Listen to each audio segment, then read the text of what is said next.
Meet Sophie, a freelance website designer. Every morning, she walks into her creative studio, ready to build amazing websites for her clients. Hi, Sophie. I need a website for my new business. I'd be happy to build it for you.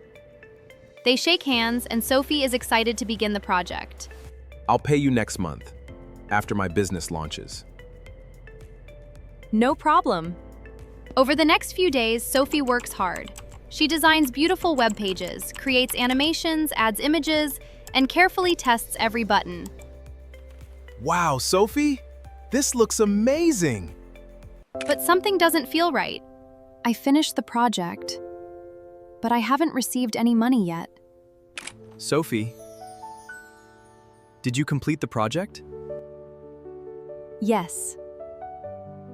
Why are we recording it today? Because in Accrual Accounting, we record revenue when the work is completed and earned, not when the cash is received. Did the client receive the website? Yes.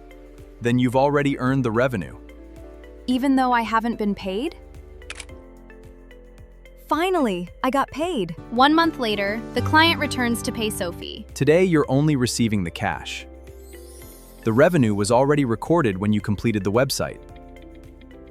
As time goes by, Sophie's business continues to grow. She serves more clients, takes on more projects, and builds a successful team.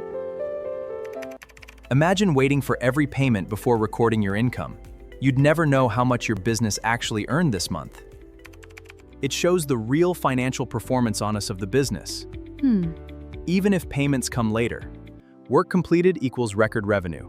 Cash received later equals record cash only. So accrual accounting follows the work, not the money. Exactly.